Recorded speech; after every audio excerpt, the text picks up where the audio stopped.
నమస్కారం, అప్టేక్ జాబ్స్కి స్వాగతం. నేను మీ వివేక్. హ్యాపీగా ఉన్నారా? సాటర్డే కదా, రేపు సండే కదా, హ్యాపీగా ఉన్నారా? ఏమో ఈ జీవితం అలా అయిపోయింది. ప్రతి ఒక్కళ్ళు కూడా ఈ ఐటీ రెవల్యూషన్ వల్ల లేదు మరి కార్పొరేట్ కల్చర్ వల్ల తెలియదు, కానీ కేవలం శని ఆదివారాల మటుకే ఆనందంగా ఉండి సోమవారం నుండి శుక్రవారం వరకు వాళ్ళు మనిషి అనే సంగతి కూడా మర్చిపోతున్నారు. ప్లీజ్ డూ రిమెంబర్, ఇవాళ ఉన్నవాళ్ళు నెక్స్ట్ రోజు ఉంటారా లేదు, ఇప్పుడు ఉన్నవాళ్ళు ఒక గంట తర్వాత ఉంటారా లేదు అనేది కూడా గ్యారంటీ లేదు. అది మీరైనా నేనైనా సరే. అందుకని ఉన్నంతకాలం ఉన్నంతసేపు ఎంతవరకు ఆనందంగా అయితే మనం ఉండగలమో అట్లీస్ట్ అంతవరకు ఆనందంగా ఉండడానికి ప్రయత్నిద్దాం. బికాజ్ ఆబ్వియస్లీ ప్రతి సినారియోలో మనం ఆనందంగా ఉండాలంటే అది జరగకపోవచ్చు. At least will try towards that so that will have a cherishable life. నేను ఎవరో నాతో అంటూ ఉన్నారు, ఎండ్ ఆఫ్ ద డే బాధపడుతూ జీవితం మటుకు మొత్తం బతికి మటుకు లాభమే ఉంది, మళ్ళీ తిరిగి వెనక్కి చూసుకుంటే అప్పుడు కూడా బాధే వస్తుంది అని. అది నాకు ఇక్కడ హిట్ చేసింది అనమాట. అందుకని ఈ మాట మీతో షేర్ చేసుకుంటున్నాను. సో మీరు ప్రిపరేషన్లో ఉన్నా, మీరు జాబ్ చేసుకుంటూ ఉన్నా, కష్టాలు అందరికీ కష్టాలే, కానీ మీరు దాని నుంచి ఎలా బయటికి రావాలి అనేది ఆలోచించండి. అటువైపుగా అడుగులు వేయండి. జనాల యొక్క హెల్ప్ తీసుకోండి. మీ ఇమ్మీడియట్ ఫ్యామిలీ మెంబర్స్, పేరెంట్స్ అవ్వచ్చు, గ్రాండ్ పేరెంట్స్ అవ్వచ్చు, ఒకవేళ మీరు పెద్దవాళ్ళు అయితే మీ పిల్లల హెల్ప్ తీసుకోండి, లేదు మీ కజిన్స్ హెల్ప్ తీసుకోండి, లేదు మీకు ఎవరైతే బాగా నమ్మకస్తులో, మీకు ఎవరి మీద అయితే బాగా నమ్మకం ఉందో వాళ్ళతో వెళ్ళి మాట్లాడండి, డిస్కస్ చేయండి. Try to get the help that you need from any which way possible. Help ఎవరి దగ్గర నుంచి వచ్చినా సరే హెల్పే కదా, ఎండ్ ఆఫ్ ద డే మీకు కావాల్సినట్టే కావాలి కదా హెల్ప్. సో అందుకని అందరితో మాట్లాడండి. At least you will feel a bit lighter or you will feel a bit more comfortable. End of the day మనం మనుషుల కోసం బ్రతుకుతున్నాం, మనుషుల కోసం మనం కూడా ఉండాలి ఇక్కడ. On that note let's talk something about Ayurvidya Supraja Vayomitra. ఏంటి మాస్టర్ ఇవ్వని అంటున్నారా? కొంచెం స్లోగా చెప్తాను, అటెన్షన్గా ఉండి అర్థం చేసుకోవడానికి ట్రై చేయండి. ఆయుర్విద్య సుప్రజ వయోమిత్ర. ఇప్పుడు కొంచెం అర్థమైపోయినట్టుంది. వెల్, ఇందాక నేను ఒక వర్డ్ అటెన్షన్ అన్నాను కదా, అటెన్షన్ అంటే గుర్తుకొచ్చింది. నేను ఒక బుక్ చదువుతున్నాను అనమాట. ఆ బుక్లో మనుషుల యొక్క అటెన్షన్ స్పాన్ మెల్లిమెల్లిగా తగ్గిపోతుందని. ఒకప్పుడు అటెన్షన్ స్పాన్ అంటే ఎంతసేపు కూడా సైంటిస్టులు, రీసెర్చ్ అందరూ గోల్డ్ ఫిష్ గురించి డిస్కస్ చేసేవాళ్ళు. ఎందుకంటే గోల్డ్ ఫిష్ ఎక్కడా కూడా 9 సెకండ్ల కన్నా ఎక్కువ అటెన్షన్ పెట్టేది కాదంట. ఎప్పుడు చూడు అటు ఇటు తిరుగుతూనే ఉంటుంది అది. అలానే మనుషులకి ఒకప్పుడు ఆన్ అండ్ యావరేజ్గా 12 సెకండ్ల అటెన్షన్ స్పాన్ ఉండేది. అంటే మీరు అట్లీస్ట్ 12 సెకండ్ల పాటు ఫోకస్ చేయగలిగేవాళ్ళు. ఇప్పుడు అటెన్షన్ స్పాన్ తగ్గిపోయి 8 సెకండ్లకు వచ్చేసింది. మీరు విన్నది నిజమే. అంటే ఒక గోల్డ్ ఫిష్ కన్నా తక్కువ అటెన్షన్ స్పాన్ ఉందన్నమాట మనకి. సో ఈ షార్ట్లు, రీల్ వల్ల ఇంకా పరిస్థితి ఇంకా అధ్వానంగా తయారవుతుంది. అదొకటి. అండ్ రెండోది, నేను ఒక ప్రిన్సిపల్ నేర్చుకున్నాను సేమ్ అదే బుక్లో అనమాట. 80/20. మీలో చాలామందికి తెలిసి ఉంటుంది, తెలుసుంటే కనుక కింద కామెంట్ చేసి చెప్పండి. ఈ 80/20 ప్రిన్సిపల్ ఏంటి అని అంటే, మీరు మీ జీవితంలో ఏవైతే ఈవెంట్స్లో పర్ఫామ్ చేస్తున్నారో లేదు ఏవైతే యాక్టివిటీస్ చేపడుతున్నారో దాంట్లో 20% ఆఫ్ ద యాక్టివిటీస్ లేదు 20% of the things 80% of the లైఫ్ని డిటర్మిన్ చేసేస్తాయి అని. మీకు ఒక సింపుల్ ఎగ్జాంపుల్ చెప్తాను అర్థం అవడానికి. మనం కొన్నిసార్లు చాప్టర్స్ చదివిన తర్వాత చాప్టర్ వెనకాల సమరీ ఉంటుందా? ఇప్పుడు చాప్టర్ ఒక 10 పేజీలు ఉంటే సమరీ మహా అయితే ఒక 10 పాయింట్లు 15 పాయింట్లో ఉంటుంది. So it's not even half of what the chapter is, it's even lesser than that. But ఆ ఒక్క సమరీని మనం ప్రాపర్గా చదివి అర్థం చేసుకోవడానికి ట్రై చేసినా సరే ఈ చాప్టర్ మొత్తంలో ఏదైతే ఉందో అది ఆల్మోస్ట్ మనకు అర్థమైపోతుంది కదా. If not complete at least 70 to 80% అయితే అర్థమైపోతుంది కదా. That's the logic. సో మీరు మీ లైఫ్లో ఆ 20% ఏంటి అనేది ఎంత ఎర్లీగా తెలుసుకుంటే మీకు అంత మంచిది. సో మీ స్ట్రాంగ్ ఏంటిది, మీ వీక్నెస్ ఏంటిది తొందరగా తెలుసుకుంటే మీకు అంత మంచిది. Not only just with respect to the group examinations, అది ఎక్కడైనా యూజ్ అవుతుంది. 80/20 ప్రిన్సిపల్ జాగ్రత్తగా గుర్తుపెట్టుకోండి. వీలైతే దీని గురించి ఇంకొంచెం ఎక్కువ రీసెర్చ్ చేయండి. మీరు అనొచ్చు, ఇవన్నీ మాకు ఎందుకు చెప్తున్నారు మాస్టర్, మీరు ప్రతిసారి కరెంట్ అఫైర్ అంటున్నారు, వాటికన్నా ముందు ఏవేవో చెప్తున్నారు అంటే, ఎండ్ ఆఫ్ ద డే థింగ్స్ని షేర్ చేసుకుంటే పోయేదేమీ లేదు, మంచిని షేర్ చేసుకుంటే పోయేదేమీ లేదు. And we're in an information driven world. సమాచారం మీద ఆధారపడే ప్రపంచం మొత్తం నడుస్తూ ఉంది. అలాంటి సమాచారం మీద ఆధారపడిన ప్రపంచంలో మనుషులు అన్నీ మర్చిపోతున్నారు, including the information that they are in. అందుకనే కొన్నిసార్లు గుర్తు చేసుకోవడం ఇంపార్టెంట్, కొన్నిసార్లు తెలియని వాళ్ళకి తెలియజేయడం ఇంపార్టెంట్, కొన్నిసార్లు అవగాహన లేని వాళ్ళకి అవగాహన కల్పించడం ఇంపార్టెంట్. సో మనం తెలిసి తెలియకుండా కూడా చాలామందిని ఇంపాక్ట్ చేస్తూ ఉంటాం, ఇన్ఫ్లుయెన్స్ చేస్తూ ఉంటాం. And that's the reason even though some things which might not be a part of the current affairs still I do teach you or I do tell you అనమాట. సో దీనికి సంబంధించి మీరేమనుకుంటున్నారు అనేది కింద కామెంట్ సెక్షన్లో comment చేసి చెప్పండి. ఇందాక నేను ఒక మాట అన్నాను కదా, ఆయుర్విద్య సుప్రజ వయోమిత్ర. అదేంటో తెలుసుకోవాలనుకుంటే మనం ఇవాళ కరెంట్ అఫైర్ గురించి డిస్కస్ చేయాలి. ఇంతకీ ఏంటా కరెంట్ అఫైర్? నామ్ అంటే చాలా అబ్రివేషన్స్ ఉన్నాయి, జాగ్రత్త గుర్తుపెట్టుకోండి. NAM. నామ్ అంటే ఒకప్పుడు నాన్ అలైన్మెంట్ మూమెంట్, అంటే ఇండియా ఇటు సోషలిస్ట్ బ్లాక్తో కలవాలా, అటు క్యాపిటలిస్ట్ బ్లాక్తో కలవాలా, ఏదైతే రెండో ప్రపంచ యుద్ధం తర్వాత అప్పటి పరిస్థితులకు సంబంధించి నాన్ అలైన్మెంట్ మూమెంట్ అనమాట. తర్వాత వచ్చిన NAM నేషనల్ అగ్రికల్చర్ మిషన్, జాతీయ వ్యవసాయ మిషన్. ఇప్పుడు వచ్చిన NAM is national Ayurveda mission. In fact NAM అంటే గుర్తుకొచ్చింది, రీసెంట్గా ఒక కార్ కంపెనీ నామెక్స్ అని ఒక కార్ని కూడా తయారు చేస్తుంది. Of course it's still in the concept version. హైడ్రోజన్తో నడుస్తుంది అది. దాని యొక్క మైలేజ్ అక్షరాల 800 కిలోమీటర్లు. అవును, మీరు విన్నది నిజమే. ఆ కారు హైడ్రోజన్ కంప్లీట్గా ఫిల్ చేస్తే 800 కిలోమీటర్లు వెళ్తుంటారు. So just imagine. And hydrogen cars వల్ల పర్యావరణానికి ఎటువంటి హాని లేదు. That's the beauty. Anyways, we're talking about national Ayush mission లేదా national Ayurvedic mission. Let's get in to the details and try to get to know Ayurvidya Supraja Vayomitra. నేను ఎందుకు ఈ పేరుని ఇన్నిసార్లు రిపీట్ చేస్తాను అంటే, ఈ పర్టికులర్ మిషన్కి సంబంధించి రీసెంట్గా ఒక డెవలప్మెంట్ జరిగింది. ఆ డెవలప్మెంట్లో ఈ 3 ఉన్నాయి. అండ్ ఈ 3 ఖచ్చితంగా మీరు గుర్తుపెట్టుకుని తీరాలి. అందుకని అలానే ఇక్కడ మీరు NAM నేషనల్ ఆయుష్ మిషన్ యొక్క లోగోను కూడా గమనించవచ్చు. Recently the regional review meeting of the national Ayush mission was ceremonially inaugurated అనమాట. సో ఆబ్వియస్లీ పరిస్థితులు ఏ విధంగా ఉన్నాయి, ఎంతవరకు మనం పురోగతి చెందాము, ఎంతవరకు మనం ఏదైతే అభివృద్ధి సాధించాలనుకున్నా సాధించామా లేదా అని ఇలా వివిధ అంశాలకి సంబంధించి ఎప్పటికప్పుడు రివ్యూ మీటింగ్స్ అనేవి జరుగుతుంటాయి. సో మన జీవితాన్ని కూడా మనం ఎప్పటికప్పుడు రివ్యూ చేస్తూ ఉండాలి. రివ్యూ చేయడం అంటే ఏంటి? ఉదాహరణకి మీరు ఒక సబ్జెక్ట్ చదవాలి అని అనుకున్నారు, లేదు మీరు ఏదో పని చేయాలి అని అనుకున్నారు. ఆ సబ్జెక్ట్ని మీరు అనుకున్నట్టే చదివారా? మీరు ఎంతవరకు అయితే చదివారో దాన్ని బాగా గుర్తుపెట్టుకున్నారో, దాన్ని బాగా అర్థం చేసుకున్నారో, దాన్ని బాగా అనలైజ్ చేయగలుగుతున్నారా, వాడికి సంబంధించిన క్వశ్చన్ వస్తే బాగా అటెంప్ట్ చేయగలుగుతున్నారా, దాని వెనకాల ఉన్న లాజిక్స్ మీకు అర్థమవుతున్నాయా, దాన్ని రివ్యూ చేసుకోండి. రివ్యూ చేసుకుంటే మీకు ఏది బాగా స్ట్రాంగ్, ఏది బాగా వీక్నెస్ అనే సంగతి అర్థమైపోతుంది. అప్పుడు మీరు స్వాట్ అనాలిసిస్ చేసిన వాళ్ళు అవుతారనమాట. ఇది ఎకనామిక్స్లోనూ వివిధ సబ్జెక్టులో యూజ్ అవుతుంటుంది స్వాట్ అనాలిసిస్. మీ రియల్ లైఫ్లో కూడా యూజ్ చేసుకోవచ్చు. S అంటే స్ట్రెంగ్త్, W అంటే వీక్నెసెస్, O అంటే ఆపర్చునిటీస్, T అంటే థ్రెట్స్. మనందరం కూడా అన్నిట్లో పర్ఫెక్ట్ కాదు. నాకు వచ్చింది మీకు రాకపోవచ్చు, మీకు వచ్చింది నాకు రాకపోవచ్చు. నేను సైన్స్ సోషల్లో స్ట్రాంగ్ అంటే మ్యాథ్స్లో వీక్ అయి ఉండొచ్చు, మీరు మ్యాథ్స్ ఇంగ్లీష్లో స్ట్రాంగ్ అంటే సైన్స్ సోషల్లో వీక్ అయి ఉండొచ్చు. You never know, I never know. అందరికీ అన్నీ రావు, కానీ ప్రతి ఒక్కళ్ళకి కూడా ఏదో ఒకటి చాలా బాగా వస్తుంది. ఆ బాగా ఏదైతే వాళ్ళ దగ్గర స్కిల్ సెట్ ఉందో, నాలెడ్జ్ ఏదైతే ఉందో దానిని స్ట్రెంగ్స్గా పరిగణించాలి. సో మీ కెరీర్ని, మీ లైఫ్ని ఆ స్ట్రెంగ్స్ బేసిస్ మీద కనుక మీరు బిల్డ్ చేసుకుంటే మీరు నిజంగానే ఏది సాధించాలనుకున్నారో అది సాధిస్తారు ఖచ్చితంగా. అలానే మీరు గ్రో అవ్వాలి అనుకున్నప్పుడు మీకున్న వీక్నెసెస్ ఏంటో కూడా తెలుసుకుంటే వీలైతే దాని మీద వర్కౌట్ చేసి ఆ వీక్నెస్ని కూడా స్ట్రెంత్గా మార్చుకోవడానికి అవకాశం ఉంటుంది.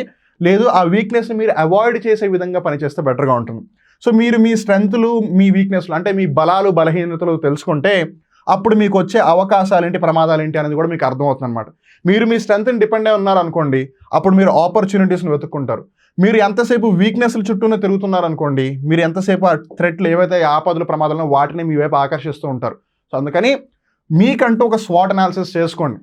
ఉదాహరణకి నేను బాగా రాయగలను, నేను బాగా మాట్లాడగలను, నేను బాగా డ్యాన్స్ చేయగలను, నేను బాగా మ్యూజిక్ పాడగలను, సింగ్ చేయగలను, లేదు మ్యూజిక్ని క్రియేట్ చేయగలను, లేదు నేను బాగా గుర్తుపెట్టుకోగలను, నేను బాగా చదవగలను, నేను బాగా అనలైజ్ చేయగలను. అందరూ బాగా గుర్తుపెట్టుకోలేరు, అందరూ బాగా అనలైజ్ చేయలేరు. బాగా గుర్తుపెట్టుకునే వాళ్ళు ఒక విధంగా ఉంటారు, బాగా అనలైజ్ చేయగలిగే ఒకళ్ళు ఉంటారు. సో వాళ్ళు వీక్నెస్ ఏంటో ఐడెంటిఫై చేసి దాని మీద వర్కౌట్ చేయండి. ఖచ్చితంగా మీరు అనుకున్నది మీరు సాధిస్తారు. And I really wish you all the very best. అలానే నేషనల్ ఆయుష్ మిషన్కి సంబంధించి కూడా రివ్యూ మీటింగ్ జరిగింది. దానికి సంబంధించి కొన్ని అంశాలు ఇంట్రడ్యూస్ చేశారనమాట, ఇనాగ్రేషన్ సెరమనీ కాబట్టి.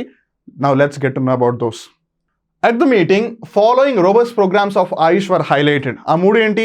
ఆయుర్విద్య, సుప్రజ, వయోమిత్ర. ఇప్పుడు వీటి గురించి డీటెయిల్గా తెలుసుకోవడానికి ట్రై చేద్దాం. ఆయుర్విద్య, ఆయుర్వేద, వేదాలకి సంబంధించింది, ఆరోగ్యానికి కూడా సంబంధించింది. దీనికి సంబంధించిన విద్య మనందరికీ తెలియాలి. Promotion of healthy life style through Ayush for school children. మనకే పెద్దగా ఆయుర్వేద గురించి ఇంకా కంప్లీట్గా డీటెయిల్స్ లేవు. ఏదో గవర్నమెంట్ యొక్క చలవ అని చెప్పి ఆయుష్ మినిస్ట్రీ వచ్చింది. దానికి తగ్గట్టుగా యునాని అవ్వచ్చు, సిద్ధ అవ్వచ్చు, న్యాచురోపతి అవ్వచ్చు, వీటి మీద కూడా కొంచెం ఫోకస్ మళ్ళీ తిరిగి వెనక్కి వెళ్తుంది. I mean in the sense ఒకప్పుడు ఏ విధంగా అయితే ఉందో ఆ విధంగా మనం అడుగులు వేస్తాం. So we are in the right direction అని చెప్పాలి, అలాంగ్ విత్ ఇంగ్లీష్ మెడిసిన్. కానీ స్కూల్ పిల్లలకి దీన్ని వాళ్ళ కరికులంలో ఒక భాగం చేస్తే ఇంకా బెటర్ కదా, so that they can have a healthy life style. మనం మన పిల్లలకి చాలా అంశాలు అసలు నేర్పించట్లేదు. నేను పర్సనల్గా అయితే ఫైనాన్షియల్ ఎడ్యుకేషన్, సెక్స్ ఎడ్యుకేషన్, ఈ 2 కూడా పిల్లలకి ఖచ్చితంగా నేర్పించాలంటాను, along with these things as well. మీరు నాతో ఏకీభవించవచ్చు, ఏకీభవించకపోవచ్చు కూడా, I respect that. But financial education, sex education, అలానే వాళ్ళ హెల్త్ లేదు లైఫ్ స్టైల్కి సంబంధించిన ఎడ్యుకేషన్, అలానే పర్సనాలిటీ, యాటిట్యూడ్ డెవలప్మెంట్, వీటన్నిటి గురించి కూడా స్కూల్లో చెప్పి తీరాలి. ఎంతసేపు Telugu, Hindi, English, maths and social మటుకే కాదు. ఆ సబ్జెక్టులు చెప్తే మహా అయితే వాళ్ళకి ఉద్యోగాలు వస్తాయేమో, కానీ వాళ్ళు మనిషి అవ్వరు. మీరందరూ ఉద్యోగాలు చేస్తారు కదా, ఉద్యోగం చేసేది దేనికి? ఎండ్ ఆఫ్ ద డే డబ్బులు సంపాదించడానికి కదా. కానీ ఆ డబ్బుల్ని ఎలా మేనేజ్ చేసుకోవాలి, మీ దగ్గర ఉన్న డబ్బుల్ని ఉపయోగించి మీరు ఇంకా ఎక్కువ డబ్బుల్ని ఎలా సంపాదించగలరని మీకు ఎవరైనా నేర్పించారా? నేర్పించట్లేదు. అలాంటప్పుడు మీరు ఎండ్ ఆఫ్ ద డే ఎవరికైతే ఆ నాలెడ్జ్ ఉంటుందో వాళ్ళ కింద మీరు బానిస అయిపోతారు. అందుకే financial education is very important. అది ఎంత ఎర్లీగా టీచ్ చేస్తే అంత మంచిది. ఇది నేను కాదు, చాలామంది చెప్పిన మాట. ఈవెన్ సెక్స్ ఎడ్యుకేషన్, మనలో చాలా అంశాలు ట్యాబూగా మిగిలిపోయాయి. ఉదాహరణకి మెన్స్ట్రువల్ హెల్త్, ఋతుస్రావం ఏదైతే ఉందో it's a biological phenomena, it's a natural phenomena. అది ప్రాకృతికంగా జరుగుతోంది, ఎవరు దాన్ని క్రియేట్ చేయలేదు. అలాంటప్పుడు మనం దాన్ని రెస్పెక్ట్ చేయాలి, దాన్ని గౌరవించాలి. ఆ పర్టికులర్ పీరియడ్లో మనం మహిళలకి తోడుగా ఉండాలి, వాళ్ళకి ఇబ్బంది కలగకుండా మనం వాళ్ళకి సాయం చేయాలి. చాలామంది ఇళ్లలో ఇప్పటికీ ఎస్పెషల్లీ గృహిణులు, హౌస్ వైఫ్స్, లేదు ఇప్పుడు ఆబ్వియస్లీ సుప్రీంకోర్టు కూడా చెప్పింది కాబట్టి మన హౌస్ వైఫ్స్ అని పిలవకూడదు, హోమ్ మేకర్స్ కానీ వాళ్ళని పరిగణించాలి. సో హోమ్ మేకర్స్ వాళ్ళు మెన్స్ట్రువల్ సైకిల్ ఫేజ్లో ఉన్నప్పుడు కూడా వాళ్ళు ఇంటి పనులు చేయాల్సి వస్తుంది, వాళ్ళకి ప్రాపర్గా రెస్ట్ దొరకట్లేదు. వై? బికాజ్ మనకి సెక్స్ ఎడ్యుకేషన్ అంత ప్రాపర్గా లేదు. చాలామంది సెక్స్ ఎడ్యుకేషన్ అంటే సెక్స్ గురించి ఏమో అని అనుకుంటున్నారు. Well, it's not only just about that. Good touch ఏంటి, బ్యాడ్ టచ్ ఏంటి, రిప్రొడక్టివ్ హెల్త్ ఏంటి, సెక్షువల్ హెల్త్ ఏంటి, అలానే there are so many other things like consent, respect of the individual, respect of the privacy of the individual. There are so many aspects. ఇవన్నీ కూడా మనకి తెలియాలి, because the world is moving in a different way. సమస్యలు మారినప్పుడు పరిష్కారాలు కూడా వాటికి సంబంధించి మారుతూ ఉండాలి. సో ఇవన్నీ కూడా ఉండాలి, ఇవి కూడా ఉండాలి. బికాస్ పిల్లలు ఆరోగ్యంగా లేకపోతే రేపటి భవిష్యత్తు ఆరోగ్యంగా లేదన్నట్టే, అది మనం గుర్తుపెట్టుకోవాలి. అందుకని ఆయుర్వేద ఇంపార్టెంట్. తర్వాత Supraja, Ayush for maternal and neonatal intervention. గర్భిణీ స్త్రీలకి సంబంధించి వాళ్ళ యొక్క ఆరోగ్యం, ఆ బిడ్డ లేదు శిశువు ఎవరైతే ఉన్నారో వాళ్ళ ఆరోగ్యం కూడా చాలా చాలా ఇంపార్టెంట్ అనమాట. సో అందుకని దాని మీద కూడా ఎంతగా ఫోకస్ అయితే అంత ఫోకస్ చేయాలి. అండ్ అగైన్ ఈవెన్ కొన్నిసార్లు ఈ సెక్స్ ఎడ్యుకేషన్ వీటిలో కూడా ఈ అన్ని అంశాలు కూడా వచ్చేస్తాయి, మనం వాటి మీద అసలు ఫోకస్ చేయట్లేదు. We really need to do on that, we really need to focus on various aspects. మీరు ఎంతసేపు Telugu, Hindi, English, maths and social మీదే కూర్చుంటే కనుక మీరు ఏదైతే సాధించాలన్నారో అది కూడా సాధించలేని పరిస్థితి ఒక రోజు వస్తుంది. అలాంటప్పుడు మీరు ఎలా బ్రతకాలి అనుకున్నారో అది కూడా మీరు బ్రతకలేని పరిస్థితి వస్తుంది. అందుకని it's always better to know about various things. It's always better to equip with your self with many unique skills and abilities. మీరు మీ దగ్గర ఎన్ని శక్తి సామర్థ్యాలు పెట్టుకుంటే మీరు మీ జీవితాన్ని అంత సులభతరంగా జీవించగలుగుతారు. లేదంటే అడుగడుగున రోజు రోజుకి కాదు గంటకి కూడా మీరు ఇబ్బందులు పడుతుంటారు. ఆ విషయాన్ని జాగ్రత్తగా గుర్తుపెట్టుకోండి. This is something which no one can say no to that. అలానే వయోమిత్ర, వయో అంటే old age. So old age వాళ్ళకి హెల్పింగ్గా ఉండేటట్టు, వాళ్ళకి ఫ్రెండ్లీగా ఉండేటట్టు Ayush based geriatric programmes, prevention and management of osteoarthritis and other musculoskeletal disorders. ఇది మనందరికీ విదితమే, చాలామందికి తెలిసిందే. 50 సంవత్సరాలు 60 సంవత్సరాలు అంతెందుకు, కొన్నిసార్లు నాకే అనిపిస్తుంది ఏంట్రా నాయన ఈ నొప్పులు ఇక్కడ పట్టేసింది, బ్యాక్ పెయిన్ వస్తుంది, అమ్మా అబ్బా అయ్యా అనుకుంటూ నేను కూడా సఫర్ అవుతుంది. కొన్నిసార్లు నాకు అనిపిస్తుంది ఏంటి 30 సంవత్సరాలు కూడా దాటిన నేను ఒక 60 సంవత్సరాలు దాటిన వాళ్ళకి ఎందుకు ఇబ్బందులు పడుతున్నాను అని. వై? బికాస్ మన లైఫ్ స్టైల్ అలా అయిపోయింది కాబట్టి. మనం ఎప్పుడైతే ఆరోగ్యం గురించి ఆలోచించడం మొదలు పెడతామో విధానం మారుతుంది, అప్పుడు మనం కూడా సమస్య నుంచి దూరంగా వెళ్తాము. But obviously end of the day ఎవరైతే ఆల్రెడీ ఓల్డ్ ఏజ్లో ఉన్నారో వాళ్ళు హెల్త్ రీత్యా లేదు వాళ్ళ యొక్క ఫిజియోలాజికల్ కండిషన్ బట్టి వాళ్ళు కూడా చాలా సమస్యలతో ఎదుర్కొంటూ ఉంటారు. ఎస్పెషల్లీ ఆస్టియోఆర్థరైటిస్ అవ్వచ్చు, లేదు మస్క్యులోస్కెలిటల్ అంటే వాళ్ళ బాడీ యొక్క మజిల్స్, బోన్ ఏదైతే ఉన్నాయో చాలా వీక్ అయిపోతాయి అనమాట. సో వీటికి సంబంధించిన రోగాలు వీటన్నిటిని కూడా నివారించాలనే ఉద్దేశంతో ఆయుర్వేద లేదు ఈ ఆయుష్ మిషన్ దాని మీద కూడా ఫోకస్ చేస్తుంది. And for which they have kept the name Vayomitra, అంటే ఓల్డ్ ఏజ్ ఫ్రెండ్లీ మెజర్స్ అనమాట. So these are the 3 important initiatives that they have taken in the review meeting in the national Ayush mission. అండ్ ఇక్కడ ఆగలేదు, there are some more things as well.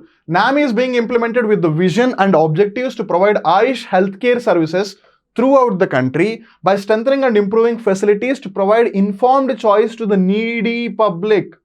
ఇప్పుడు ఉదాహరణకి చాలామంది Ayurveda treatment కానీ, యునానీ కానీ, న్యాచురోపతి కానీ వీటికి ఎందుకంత ట్రీట్మెంట్ని ప్రిఫర్ చేయట్లేదంటే, 1 the very major reason they don't know about it. వాళ్ళకి దాని గురించి అసలు అవగాహనే లేదు. మీరు అవగాహన లేనప్పుడు ఆబ్వియస్లీ దాన్ని ఎందుకు పిక్ చేస్తారు? ఉదాహరణకి మీరు ఒక ఆట ఆడుతున్నారు, ఆ ఆటకి సంబంధించి అసలు మీకు ఏం తెలీదు, అప్పుడు మీరు ఆట ఆడడానికి కూడా భయపడతారు. ఎందుకు? ఎవడన్నా వచ్చి కొడతాడా నన్ను, అది కూడా ఒక ఆటలో భాగమేనా, రూల్స్ ఏంటి ఏమీ తెలియదు కాబట్టి. మీకు రూల్స్ తెలుసు, ఎలా ఆడాలో తెలుసు, ఎప్పుడు ఎలా ఆడాలో కూడా అన్నీ తెలుసా అనుకోండి, మీరు చాలా కాన్ఫిడెంట్గా ఆడతారు. Same with life as well. మీ లైఫ్కి సంబంధించి మీరు ఎక్కడ స్ట్రాంగ్గా ఉన్నారు, ఎక్కడ వీక్గా ఉన్నారు అనేది తెలిస్తే మీరు హ్యాపీగా, స్ట్రాంగ్గా, కంఫర్టబుల్గా బతకగలరు. Same logic over here. మీకు ఆయుష్ గురించి, అది సిద్ధ అవ్వచ్చు, హస్త అవ్వచ్చు, వాట్ ఎవర్ బీ ఇట్, దాని గురించి అవగాహన ఉన్నప్పుడు మీరు బెటర్గా అండర్స్టాండ్ చేసుకుని దానికి సంబంధించిన ట్రీట్మెంట్స్ కూడా వెళ్ళగలుగుతారు. సింపుల్గా ఓన్లీ ఇంగ్లీష్ మెడిసిన్ మీద డిపెండ్ అవ్వకుండా.